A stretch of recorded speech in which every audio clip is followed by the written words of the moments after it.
The morning began like any other in my Malibu kitchen, the kind of morning that feels like a whispered blessing. Sunlight spilled across the marble countertops, the ocean's breath drifted in through the open patio doors, and the smell of freshly ground coffee wrapped around me like an old friend. I had just set my favorite porcelain mug beside the coffee pot when my phone rang. Connor, I smiled instinctively. But the sound that greeted me wasn't warmth. No hello, no, how are you, Mom? Just his voice, clipped and impatient. We're married now, Mom. Send us the keys to the Malibu house. For a moment, I thought I'd misheard. My son, married. No invitation, no ceremony, no blessing. Just done. The coffee in my hand went cold before I could set it down. My mind tumbled over a dozen questions, but the words that left my mouth were nothing like the storm inside me. You want the house? For your honeymoon? Yes. Just overnight the keys. I stared out at the Pacific, feeling its waves crash against more than the shore. I didn't send the keys. I sent a wedding gift, one that would make my new daughter-in-law scream. I am Rosen Bradford, and at 69 years old, I have come to understand that the world rarely unfolds according to the scripts we imagine for our lives. My hair, long and silver like moonlight, often draws compliments from strangers at the farmer's market, but it is not vanity that keeps it that way. It is a promise I once made to my late husband, Daniel, who loved the way it framed my face. Daniel Bradford was a legendary Hollywood screenwriter, the kind of man whose words could pull tears from the most guarded heart. We built our life together in Los Angeles, but the Malibu beach house that was our sanctuary, every piece of it carries a story. The worn cedar deck where Daniel taught our granddaughter Mia how to fly her first kite. The living room where we danced to Frank Sinatra on New Year's Eve. The kitchen that always smelled of cinnamon rolls on Christmas morning. It is more than property. It is a living, breathing vessel of our family's soul. Connor, my only son, was born in that house. He is in his early 30s now, a successful music producer with a knack for blending old soul melodies into modern beats. But for all his talent, Connor has always been fragile in matters of the heart. He grew up in the glow of Hollywood, but never quite learned to tell the difference between admiration and affection. His relationships tended to burn bright and burn out, often leaving him bewildered. I tried to guide him without interfering, though I suspect Daniel's absence in his late teenage years left a void too wide for me to fill alone. Then there is Scarlett, or rather Sarah Miller, though I would not learn her real name until much later. She is striking in the way a sunset is striking. Beautiful, but hiding the truth that darkness follows quickly after. When I first saw her, it was in a photograph Connor had posted online months before the elopement. She wore a crimson dress, her hair the color of roasted chestnuts, and her smile. It was almost too precise, as though every curve of her lips had been placed there with intention. Connor described her as an actress, though I could find no credits under her name. He said she preferred privacy, a virtue I respected, until I understood the reason behind it. The Malibu house was not just a building to me. It was Daniel's legacy, the place where our memories lived and breathed, where the scent of salt air mixed with the faint trace of his cologne, still clinging to the old wool blanket on the couch. I had spent decades curating its history, preserving it not for my own comfort but for the next generation, my granddaughters, Mia and Zoe. They are the daughters of my eldest, Aria, who passed away unexpectedly 6 years ago. Since then, their summer visits to the beach house have been a ritual, a season I measure the year by. They run across the sand with bare feet, chase each other through the surf, and sit on the deck in the evenings as I read them the same stories their mother once loved. These weeks are the heartbeat of my year, the thread that keeps Aria's memory alive. So when Connor called that morning abrupt, detached, his voice carrying the tone of someone asking for a delivery rather than a favor, the words cut deeper than he could have known. They can skip this year. Arya can afford a hotel, he said when I reminded him about the girl's upcoming stay. It's just a house, Mom. Just a house. The phrase echoed in my mind like a slammed door. I wanted to tell him it was never just a house, that it was the stage upon which our family's most precious moments had played out. But I bit back the words. I've learned that when people show you where you stand in their priorities, you listen. And when your instincts tell you something is wrong, you investigate. That instinct, honed from years of navigating Hollywood's glittering illusions, was humming in my veins that morning. Connor had never been this cold, this transactional, unless someone else was pulling his strings. My mind drifted to Scarlett, this woman I had never met, whose name didn't appear on any of Connor's childhood stories but had somehow vaulted herself into the most sacred part of our family's life. I did what any mother who has spent a lifetime protecting her family would do. I reached for the phone, and I called Theodore Blackwell. Theodore was an old friend, a private investigator who had once helped Daniel untangle a complicated legal battle over one of his scripts. Theodore was discreet, thorough, and had a moral compass I trusted. I need to know everything about her, I told him, everything. As I hung up, I poured myself a fresh cup of coffee and stood at the edge of the deck, looking out at the restless Pacific. Waves surged and retreated, just as people did in our lives, some leaving seashells behind, others leaving debris. I thought of Daniel then, his voice in my memory saying, Rose, you can't stop the tide, but you can decide what you keep on your shore. Connor might think it was just a house. Scarlett might think it was a key to a better life. But I knew better. I knew it was the one thing left that tied us all together, and I would not let it be stolen under the guise of love. The week after that phone call, I moved through my days as if balancing on a narrow beam, pretending nothing had shifted while knowing that everything had. I watered the roses in the back garden, answered polite emails from the art foundation I volunteer with, and met Elaine for our weekly lunch at the pier, where the gulls are always louder than the conversations. On the surface, my routines remained the same, but Connor's words had wrapped themselves around my thoughts, like the low-hanging fog that sometimes drapes over the Malibu cliffs, silent but heavy, obscuring the view. I told myself that perhaps he had acted in haste, that maybe this marriage, sudden and secretive as it was, might settle into something genuine. But deep down, I knew my son, and I knew the shape of his silences. This wasn't just love sweeping him off his feet. This felt like something more calculated. 3 days later, Connor called again. His tone was softer, as if he had decided to coax instead of command. Mom, I know it was short notice, he began. But Scarlett and we just wanted something private. No fuss, no pressure.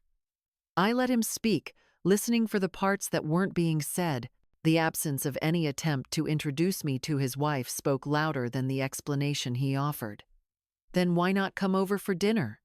I suggested. I'd like to meet her properly, welcome her into the family.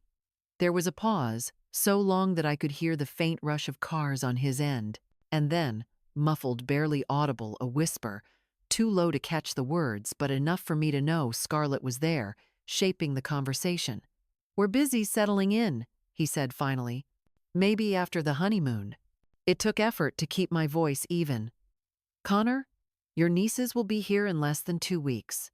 This has been our tradition for years. They look forward to it as much as I do. The answer came back too quickly, too dismissively.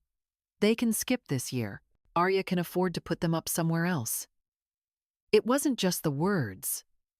It was the way he said them, like the girls were an inconvenience to be managed, not family. My grip tightened on the phone. It's not just about where they sleep.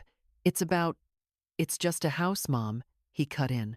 Those 4 words again, as sharp and careless as the first time. I ended the call before my voice could betray the hurt that had already settled into my bones. Standing alone in my kitchen, I looked out through the glass doors at the vast expanse of ocean, the waves collapsing against the shore in their eternal rhythm. People could disappoint you, vanish, or change their hearts, but the sea at least was honest about its nature. I pressed my palm against the cool glass and let the truth settle. If I confronted Connor now, I would lose him entirely. If I did nothing, I might lose far more than that. That night, sleep refused to come. I poured a glass of Merlot and began pulling out the old family photo albums from the sideboard, their leather spines worn soft from years of turning pages. Each picture was a thread, and together they formed the tapestry of everything that mattered. The black and white shot of Daniel and me on the day we signed the papers for the Malibu house, barefoot and windblown, laughing like we had discovered a secret no one else knew. Connor at 5 years old on the deck, cheeks smeared with frosting from the chocolate cake I had stayed up past midnight to bake. Arya holding newborn Mia in the living room, the sunlight turning her hair into a halo. These images weren't just memories, they were proof of what we had built, a reminder that the value of the house was measured in stories, not square footage. By the time the clock read well past midnight, my decision had crystallized. The next morning, I called Theodore Blackwell. "I need to know everything about her," I said. Theodore had been a friend for decades, a private investigator with a reputation for meticulous work and an unwavering moral compass. He had once helped Daniel untangle a messy legal battle over a stolen script, and I trusted him completely. "Everything?" he asked. "Everything," I confirmed. While I waited for Theodore's first report, an unexpected clue landed in my lap. The charity committee I sometimes assist sent over photographs from last year's open house fundraiser, an event I had missed because I was in New York visiting a friend recovering from surgery. I clicked through the images, smiling at familiar faces, until I froze. There she was, Scarlett, in a backless emerald gown, champagne flute in hand, gliding through the crowd like a hostess, not a guest. I zoomed in on one frame, and my pulse quickened. She wasn't admiring the view from the deck. She was leaning toward the real estate broker in attendance, her posture intent, her smile sharp. Theodore called the next afternoon. "Rosen, I think you should come into the office." When I arrived, his desk was covered with photographs, printouts, and a transcript from a recorded conversation he'd obtained through a contact in the hotel industry. Scarlett had been meeting with luxury hotel developers, detailed blueprints of my Malibu property spread out between them. The transcript captured her voice with chilling clarity. "She's nearly 70. Once she's gone, Connor inherits. All we need is to get inside." "And." The words felt like a blow to the chest, each syllable stripping away any illusion I had left. This wasn't jealousy, paranoia, or me being overprotective. This was a plan. A deliberate, calculated theft wrapped in the soft packaging of a marriage certificate. I sat back in the chair, my hands curled into fists, and felt the cold, steady resolve that comes only when you realize you are under siege, not by strangers, but by someone who has been invited into your family. Driving back to Malibu, I kept my eyes on the thin line where sea meets sky. The road curved along the cliffs, the ocean glittered beneath the sun, and in the distance, the house stood as it always had, sturdy, weathered, a sentinel against both storms and time. It had guarded our memories for decades. Now it was my turn to guard it. If Scarlett thought she could slip in unnoticed and take the heart of my family's story, she was about to learn that some battles are fought quietly, but never gently. The morning after my visit to Theodore's office, I stood in the kitchen with a mug of coffee gone lukewarm in my hand, staring out at the horizon as though the ocean might have an answer for me. The Pacific was restless that day, waves folding over themselves like pages turning too quickly, and I felt a similar impatience gnawing inside me. I had the truth now, and with it came a choice. Wait for Scarlett to make her move, or move first. I'd learned enough from watching Daniel fight studio battles to know that the side holding the element of surprise often held the victory as well. I called Margaret Chen, my lawyer of more than 20 years. Margaret was a woman whose quiet voice disguised the fact that she could dismantle an opponent's case like a watchmaker, taking apart a clock deliberately, piece by piece, until nothing was left but loose screws. We need to change the estate plan, I told her. The Malibu house goes into a trust, effective immediately, with Mia and Zoe as sole beneficiaries. Connor is to have no claim to it, now or in the future. There was a pause on the line, followed by Margaret's steady reply. You're certain? More certain than I've ever been. We met that afternoon in her office, overlooking Santa Monica Boulevard, the air heavy with the faint scent of eucalyptus from the diffuser on her desk. I signed the documents with a calm hand, though inside I could feel the current of finality sweeping through me. Once the ink dried, the house was no longer Connor's future inheritance. It belonged legally, irrevocably, to my granddaughters. The relief was immediate, but so was the ache. I didn't want to cut Connor out of his legacy, but this was no longer about sentiment. It was about safeguarding the one thing in this world I could still protect. Margaret slid the freshly notarized trust documents back into a folder and looked at me with the kind of expression you give someone who has just chosen the harder road. "What will you tell him?" she asked. I thought for a moment before answering. "The truth, but not over the phone." Back at home, I began assembling what I came to think of as the wedding gift. I chose a deep mahogany box from my study, the one Daniel used to keep his most important script drafts. Into it, I placed Theodore's full investigative dossier photographs, transcripts, notes in his precise handwriting. On top of that, the new trust papers, each bearing my signature. Finally, I wrote a letter in my own hand. It was not angry or vindictive. Instead, it was deliberate, every word chosen as carefully as a chess move. I told Connor that love without respect is just possession in disguise. I told him that marriage built on secrets cannot stand. And I told him that the Malibu house, the place where he had taken his first steps and spoken his first words, would now belong to the only two people I trusted to cherish it as it deserved his nieces.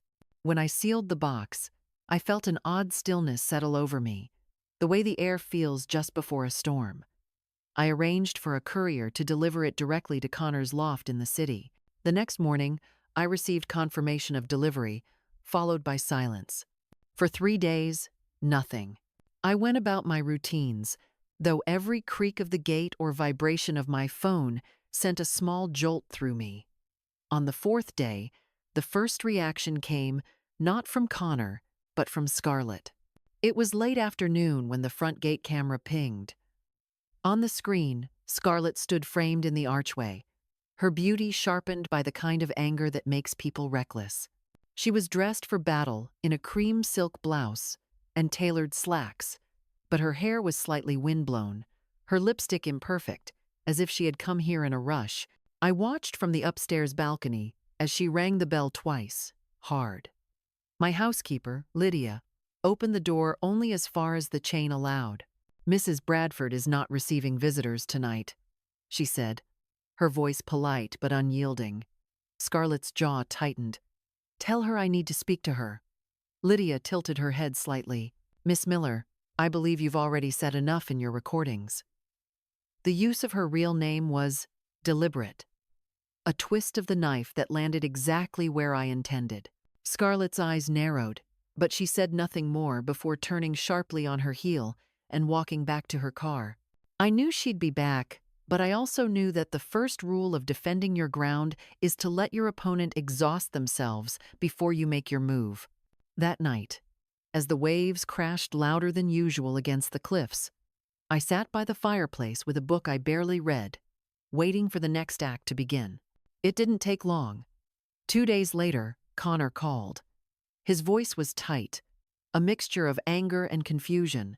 "Mom, what is all this? Scarlett is furious. She says you've been spying on her and you've cut me out of the house?" I didn't argue. Instead, I told him to come over, that I had something he needed to hear for himself. When he arrived, I handed him the recordings. "Listen to these," I said simply, "then decide what you believe."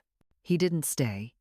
He left with the files, saying nothing more than a clipped goodbye.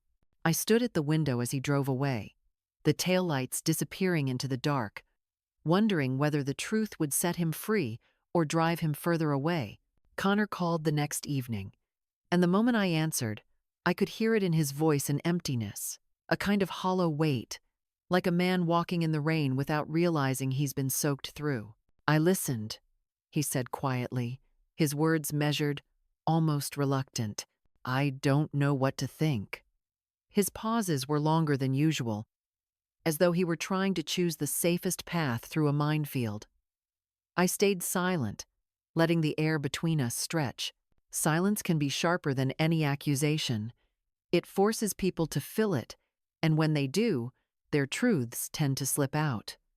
Finally, he spoke again. "Scarlett says it's all out of context, that she was talking about a hotel project, nothing to do with your house."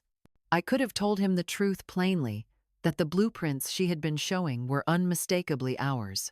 The curve of the cliffside deck, the placement of the glass doors, even the exact angle of the kitchen windows. No hotel coincidentally shares those details. But I didn't want to hand him an easy escape from the truth. Instead, I asked, my voice calm, "Does she usually make business plans about property she doesn't own?" There was no answer at first, only the sound of him breathing, uneven, before he muttered, "I'll talk to her." The days that followed felt both too slow and too fast. The Pacific seemed to mirror my mood, calm and mirror-like in the mornings, then restless and sharp with whitecaps by late afternoon. I kept myself busy with preparations for Mia and Zoe's visit. Fresh sheets on their beds, their favorite books stacked neatly on the nightstands, jars of sea glass they had collected in past summers, cleaned and set on the windowsills. I even repaired the kite Mia had torn last year, its crimson tail now stitched like a scar that only made it stronger. These small acts grounded me, reminded me that I wasn't fighting for a house made of wood and glass, but for a legacy that breathed through every corner of it. On the third day, Connor came back, this time not alone. Scarlett followed him into the living room like a shadow, her heels clicking against the hardwood with the precision of a metronome. She didn't greet me. Instead, her gaze moved slowly around the room, lingering on the art, the view, the structure, like a jeweler examining a gem she planned to acquire. Connor carried the folder of transcripts, setting it down on the coffee table with more force than necessary. "I told her she should hear your side," he said, and then stepped back toward the mantel, as if physically distancing himself from the collision about to happen. Scarlett was the first to break the quiet. "I don't appreciate being spied on," she said, her voice pitched to cut. "And I certainly don't appreciate lies being fed to my husband." She stood with one hand on her hip, the other resting lightly on the back of a chair, a posture meant to convey control. But I noticed the small tells the way her fingers tapped against the wood, the slight tension in her shoulders. "I didn't spy," I replied evenly. "I investigated." There's a difference. Spying is what you do to strangers. Investigating is what you do when you believe someone means harm to your family. Her laugh was short and sharp, like the snap of a brittle branch. "Family? You've barely met me." I met her gaze without flinching. "Exactly. And yet you've already been to my home without me, asked pointed questions about its ownership, and shown its blueprints to developers. Forgive me if that doesn't feel like family." Connor shifted, running a hand over his jaw, his eyes darting between us. "Scarlett, I saw the files. I saw the calendar notification on your phone.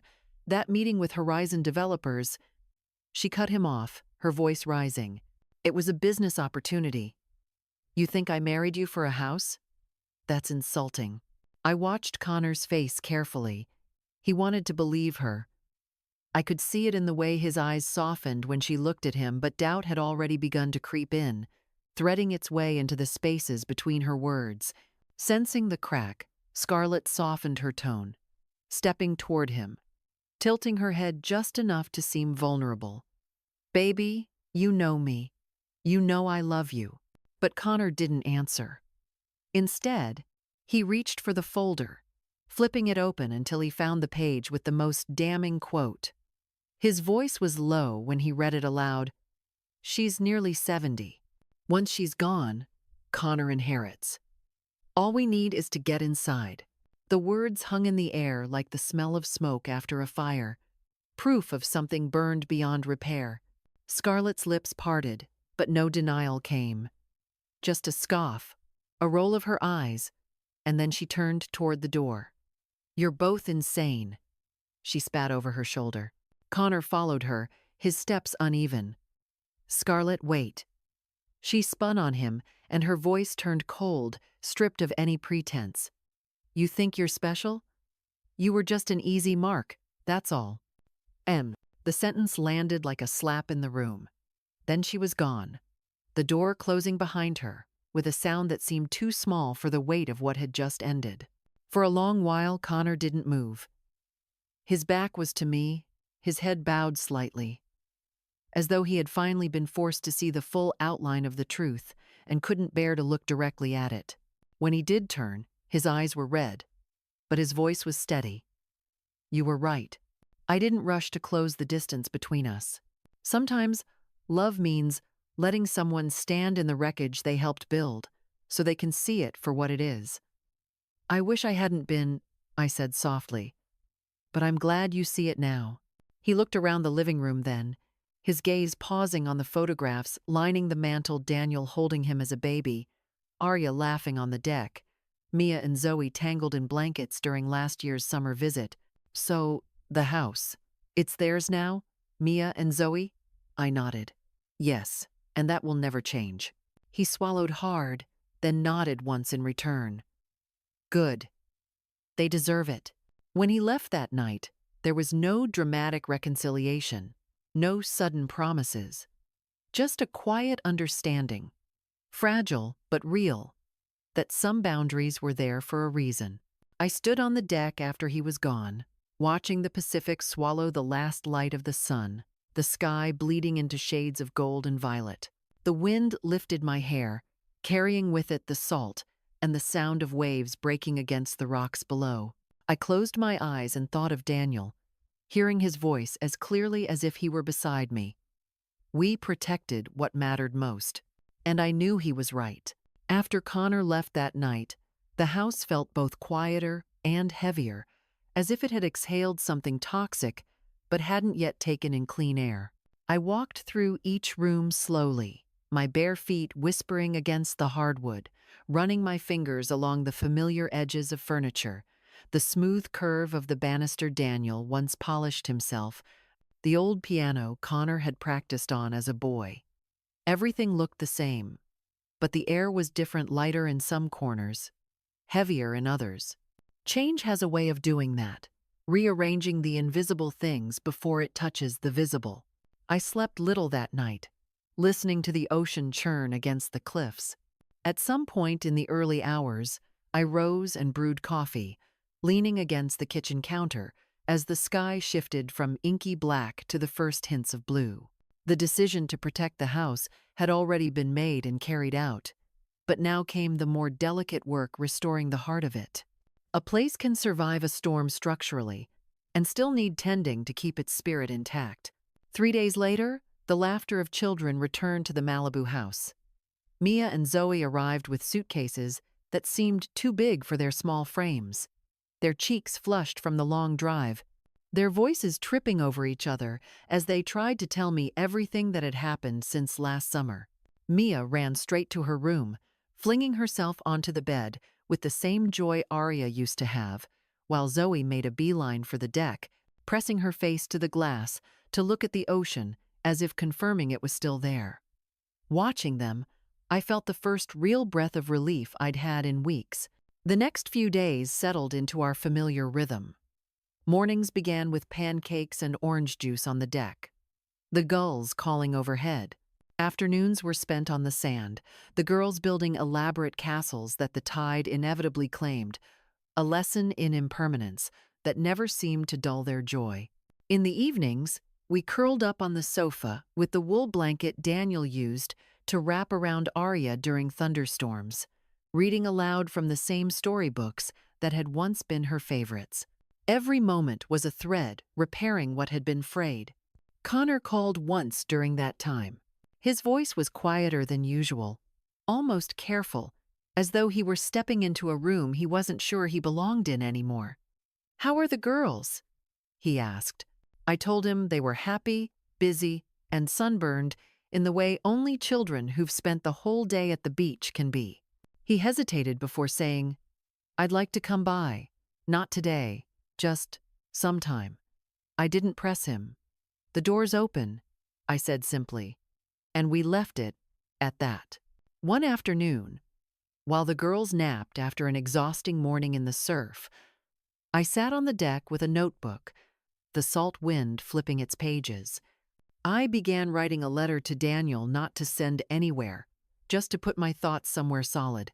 I told him about Connor's marriage, about Scarlett, about the trust, about the way the house had nearly been lost without a single stone being touched. I told him how proud I thought he would be of Mia and Zoe, their curiosity, their resilience, and then I wrote about the quiet that had settled in my heart, not the empty kind, but the kind that comes after a storm passes, when you can hear the birds again. When I looked up from the page, the ocean was calm, the horizon a straight, unbroken line. It struck me then that life rarely offers you clean breaks between chapters. You have to make them yourself, sometimes in the middle of chaos, sometimes when the dust has just begun to settle. This was one of those moments. The real test came a week later. Connor showed up unannounced in the late afternoon, wearing jeans and a plain white shirt, no trace of the polished music producer image he usually carried like armor. He stood at the gate for a moment, then walked in slowly, as though approaching something fragile. The girls were in the living room, sprawled on the floor with coloring books, and when they saw him, they leapt up and wrapped themselves around his legs. He hugged them tightly, his face buried in Zoe's hair for a moment longer than necessary. We talked on the deck as the girls played inside. He didn't mention Scarlett's name, and I didn't ask. Instead, he spoke about the studio, about new artists he was mentoring, about how he'd been thinking a lot about the past. "I was angry at you," he admitted, "not just for the trust, but for making me see something I didn't want to see. But now, I get it." His eyes were on the ocean, but I knew he was seeing something else entirely. "You didn't just protect the house. You protected me. Even if I didn't want you to." I let his words settle before I answered. "Connor, I've made mistakes as a mother, more than I like to admit, but I've never once stopped trying to keep you safe, even from the things you didn't believe could hurt you." He nodded, his jaw tightening slightly, and for the first time in months, I felt the distance between us shrink, not gone, but lessened. That night, after the girls had gone to bed, Connor stayed for dinner. We sat at the table Daniel had built himself, the candlelight catching on the worn grain of the wood. We didn't talk about the past or the future, just the meal in front of us and the sound of the waves below. It was a small thing, but sometimes that's all you can ask for, a single evening where the weight lifts, even if only a little. In the days that followed, I found myself thinking less about Scarlett and more about what her presence had reminded me of. That love, family, and legacy are not guaranteed. They have to be protected, not with walls, but with intention, with boundaries, with the courage to act when something threatens them. By the time Mia and Zoe's visit came to an end, the house felt alive again. Their laughter lingered in the halls, the scent of sunscreen still clung to the towels in the laundry, and on the kitchen counter sat a jar of sea glass they'd insisted I keep until next summer. As I waved goodbye, I knew the cycle would continue, the seasons, the visits, the memories stacking on top of each other like layers of sand on the shore. That evening, I poured a glass of wine and stepped onto the deck. The sun was setting, the sky a riot of orange and pink that melted into the darkening blue of the ocean. I thought of Daniel, of Arya, of all the moments this house had held, and I whispered again, "We protected what mattered most." This time, The words didn't feel like a defense. They felt like a promise. The weeks after Mia and Zoe left slipped into a deceptive calm, the kind that makes you uneasy precisely because nothing stirs. Each morning, I followed the same routine: coffee on the deck, watching the horizon bleed into the sky, then tending to the rose bushes Daniel planted years ago. Connor stopped by once or twice, never staying long enough for the air between us to warm. We talked about the girls, about music, about a documentary he'd seen, but Scarlett's name was never spoken. Her absence, though, was its own presence, like a perfume that had seeped into the walls, faint but impossible to erase entirely. I didn't press him. Some wounds have to be drained in silence before they can be closed. It was late one afternoon when the sky had taken on that thick, expectant weight before a storm, the kind that makes the sea shift restlessly against the cliffs. I was in the pantry, rearranging jars of preserves, when the gate camera pinged.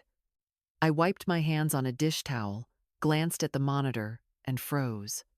Scarlett stood framed in the archway, alone. Her hair, darker than before, was pulled into a severe knot at the nape of her neck, a style that revealed the sharp angles of her face. She wore minimal makeup this time, her lips bare, her eyes lined just enough to deepen their shape. A black raincoat hung open over tailored trousers, and behind her, the bougainvillea whipped under the wind's push. She looked different, not like a woman arriving to charm her way in, but like someone stepping onto a battlefield. I considered ignoring her entirely, but Daniel's voice in my memory was steady and insistent. Never let someone else set the terms of your war. I walked to the door and opened it just enough to keep the chain in place. You're not welcome here, I said, my tone calm, my gaze fixed. She smiled faintly, though there was no kindness in it. I didn't come for the house, she said evenly. I came to settle something. The wind picked up behind her, tossing a strand of hair across her face, but she didn't brush it away. Her eyes locked on mine, and I recognized that look. It was the same one I'd seen on actors about to deliver a line they knew would break their opponent. You think you've won? She continued, her voice steady, almost casual. You think locking me out of this place means I'm gone from your life. But Connor still thinks about me. He still takes my calls. I held her gaze, unblinking. Then that's his choice to make. Just as it was his choice to walk away. Her head tilted slightly, studying me like a jeweler examining a flawed gem. Do you really believe he left me? Or did he just pause? Step away until the wind changes. Her words were meant to plant doubt, to unmoor me. I had seen enough of her type people who weaponize suggestion like a scalpel, cutting with precision where they think you're weakest. Scarlett, I said, my voice quiet but anchored. You mistake proximity for influence. You might still have his number, but you've lost his trust, and once that's gone, it's gone for good. Something flickered in her eyes, a shadow, brief but telling. For an instant, her smile faltered, the veneer slipping. But she recovered, leaning in just enough that her words were meant for me alone. You may have the house, but nothing stays protected forever. People get careless. People make mistakes. And when they do, someone like me will be there to take what's left. I could have ended it then by closing the door, but I wanted her to walk away, knowing she'd failed. You're right about one thing, I replied. Nothing lasts forever. That's why you guard what matters every single day. And that's why you'll never have what you came for. You don't know how to keep anything. You only know how to use it until it's gone. The mask cracked this time, more visibly. Her jaw tightened, and for the first time since I'd opened the door, she broke eye contact. Without another word, she turned sharply and strode back to the street. The storm arrived minutes later, rain coming hard and fast, rattling against the glass like 1,000 thrown pebbles. I stood by the window, watching the water streak down until the ocean blurred into the sky, and realized I wasn't shaken. I felt steady. Hours later, after the rain had eased into a soft drizzle, my phone rang. Connor's name lit the screen. "Scarlett came to see you," he said without preamble. His tone was tight, uncertain. "She told me she just wanted closure. She wants to meet one last time." I didn't tell him what to do. I'd learned the futility of trying to choose someone else's path. "Ask yourself what you want your life to look like a year from now," I said, "and then ask if she belongs in that picture." There was a silence long enough that I thought the call had dropped. Then, quietly, "I think I already know the answer." When I hung up, I sat for a while in the dim light of the living room, the storm's afterbreath still tapping against the windows. Some wars end with victory celebrations, flags waving. Others end quietly, with one side realizing the ground they came for will never be theirs. Tonight felt like the latter.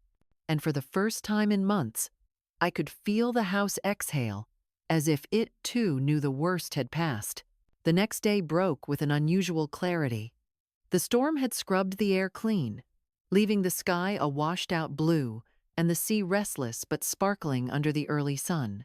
I took my coffee out onto the deck, the planks still damp beneath my slippers, and tried to read, but my mind kept circling back to Connor's voice from the night before. There had been something final in the way he'd said, "I think I already know the answer." By mid-morning, the phone rang again. It was Connor. "I met with her," he said, not even waiting for a greeting. I needed to hear it from her face, and she didn't even try to deny it this time. His voice was rough, like he'd been carrying the conversation all night. "She said she thought I understood from the beginning that we both knew what this was. She made it sound like love had never been part of it." I closed my eyes for a moment, feeling the weight of that truth settle over both of us. "And now?" I asked. "She's gone," he said simply. "And I don't just mean out of my life. She made it clear she's not going to try again, not with me, not with the house. She's moved on to something else." There was a long pause before he added, "You were right to protect it. The house, the girls, me."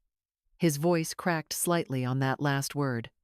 "I just wish I'd seen it sooner." "Seeing it now is enough," I told him.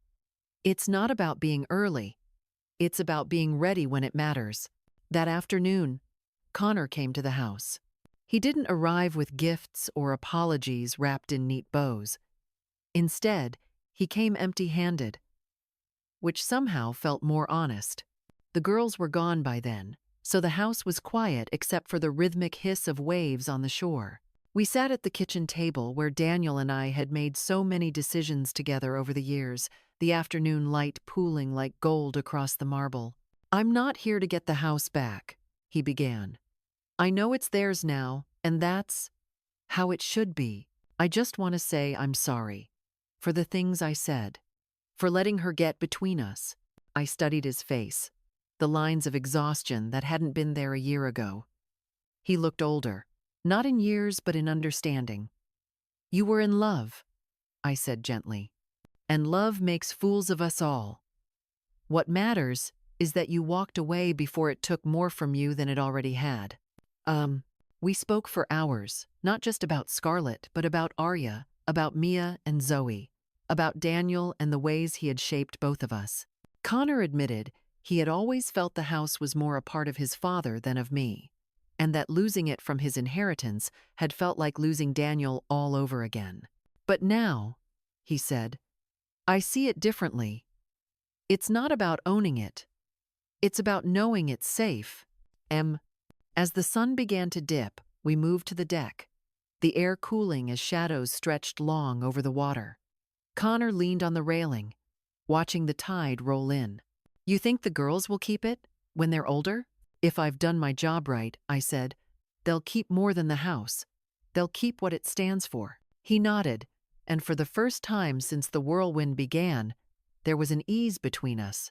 Not the ease of forgetting, but the ease of having faced something together and come out still standing. That night, after Connor left, I walked through the house again. The storm had left a faint salt residue on the windows, and I made a mental note to have them cleaned. In the living room, the wool blanket was folded neatly on the sofa, still carrying the faint scent of sunscreen from the girls. I ran my hand over it, feeling the texture beneath my fingertips, and realized that these small, ordinary remnants were what I had been fighting for. In the quiet, I thought of Scarlett. I wondered where she was now, whose life she was weaving herself into, what prize she was already calculating her next move for. But I didn't feel anger anymore, just distance. She had been a storm, yes, but storms pass, and what's left behind depends on how well you've anchored what matters. I poured a glass of wine and took it to the deck. The moon was just beginning to rise, casting a silver path over the water. I whispered into the wind, not for anyone to hear, but for the house itself.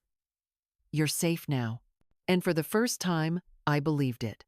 In the days that followed, the house settled into a kind of peace that felt almost like gratitude. I don't believe buildings are alive in the literal sense, but after decades in Malibu, I've learned that some places breathe with the people who inhabit them. The Malibu house has seen its share of laughter, tears, slammed doors, and reconciliations. Now, with the storm, both the literal and the human one, finally past, it seemed to exhale. Connor visited more frequently, though never without calling first. It wasn't the kind of son's return you read about in novels, full of dramatic embraces and instant healing. No, it was quieter than that: an hour spent helping me fix a hinge on the deck door, an afternoon watching old family films in the den, a shared dinner where conversation wandered into safe but still meaningful territory. Each visit stitched something small back into place between us. One Saturday morning, he came by with a stack of vinyl records under his arm. "Thought you might like these," he said, holding them out almost sheepishly.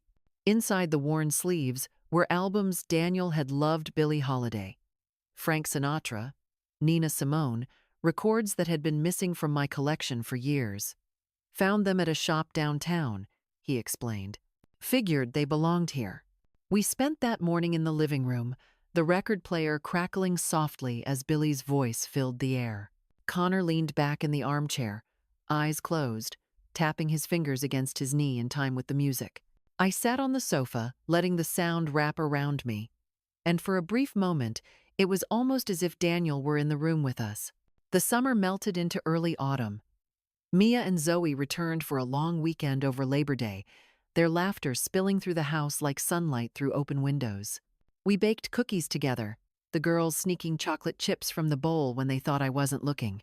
Connor joined us on the second day, and to my quiet relief, the girls greeted him with unguarded joy.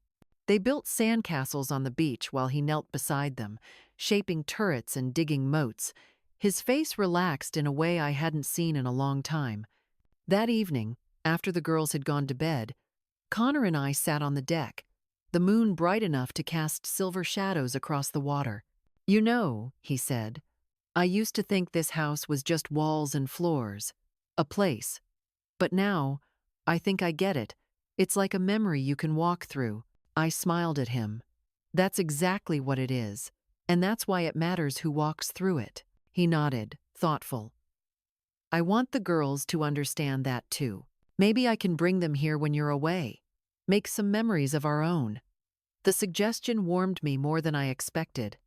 "That's the whole point, Connor," I said softly. "To pass it on." In the quiet that followed, I thought about the months behind us, the deception, the confrontation, the choices that had to be made. I realized then that what I had been fighting for wasn't just the physical space, but the continuity of something bigger. The idea that love and family are not passive states, but active works. They require tending, defending, and sometimes painful decisions. As autumn deepened, I found myself spending more time in the garden. The roses had weathered the storms of summer, their late blooms pale but fragrant. I pruned them carefully, thinking of how Daniel used to say that cutting back is the only way to encourage new growth. Perhaps people were the same. Perhaps Connor's heartbreak, as brutal as it was, had been a pruning of sorts. In October, Connor told me he was producing an album for a new artist, a young woman with a voice like honey poured over smoke, as he described it. There was an excitement in his tone I hadn't heard in years, the sound of someone leaning toward the future instead of looking back. I didn't say it aloud, but I thought, that's it. That's the first real step forward. By the time Thanksgiving came, the house was full again. Mia and Zoe raced through the halls. The kitchen buzzed with the smell of roasting turkey, and Connor carved the bird while humming under his breath. At one point, I looked around the table at my son, my granddaughters, the candles flickering against the dark outside, and I felt the kind of contentment that doesn't shout. It simply settles over you, warm and steady. After dinner, we lingered over pie and coffee. Zoe asked if we could sleep in the living room that night, like a big slumber party. So we dragged blankets and pillows to the floor, built a makeshift fort, and let an old holiday movie play in the background until the girls drifted off. Connor and I stayed awake longer, watching the fire burn low. "You know," he said quietly, "I've been thinking about everything that happened, about Scarlett, and about you." He hesitated, then added, "I think for a while I was mad because you saw something I couldn't or wouldn't see. But now, I'm grateful you did, even if it hurt." I reached over, resting my hand on his. "Connor, that's what being a parent is. Not just loving your children when they love you back, but protecting them even when they think you're the enemy." His eyes softened, and for the first time in a long time, I felt that old, easy bond between us. Not perfect, not without scars, but real. When I finally went to bed that night, the house was still full of the faint sounds of sleep. Mia's soft breathing, Zoe's occasional sigh, the creak of the beams as the wind shifted outside. I stood for a moment at the top of the stairs, looking down at the living room bathed in the soft glow of the dying fire, and I thought, we made it through. The Malibu house had survived another chapter. So had we. If there's one thing this chapter of my life has taught me, it's that some of the most dangerous thieves don't come in the night with masks and crowbars. They come in daylight, dressed in charm, carrying promises instead of weapons. And if you're not careful, they will walk away with what matters most. Not just your possessions, but your peace, your trust, your sense of home. Being a mother doesn't mean standing still while someone dismantles the foundation you've built. It means knowing when to open the door and when to lock it, when to hold on and when to let go. Love isn't proven by silence in the face of harm, it's proven by action, even when that action costs you. The Malibu house was never just a property. It was a living archive of our family, Daniel's laughter on the deck, Arya's voice reading bedtime stories, Mia and Zoe's small footprints in the sand. Protecting it wasn't about holding on to the past. It was about guarding a place where the future could grow safely. If you've ever felt like someone tried to push you out of your own story, remember this: you are the keeper of your legacy. No one else gets to decide its worth, and no one else has the right to claim it without earning your trust. And trust, once broken, should never be handed back just because someone asks for it. To every mother, grandmother, or guardian listening, protect what's yours. Not just the walls around you, but the people, the traditions, the spaces where love has left its mark, and know that saying no can be the most loving act you'll ever give. If my story resonated with you, if you've ever stood your ground for something precious, I'd be honored if you subscribed and joined me here. This is where we share the stories of women who refuse to be erased, who choose courage over comfort, and who protect what matters most. Your voice matters, your story matters, and you matter.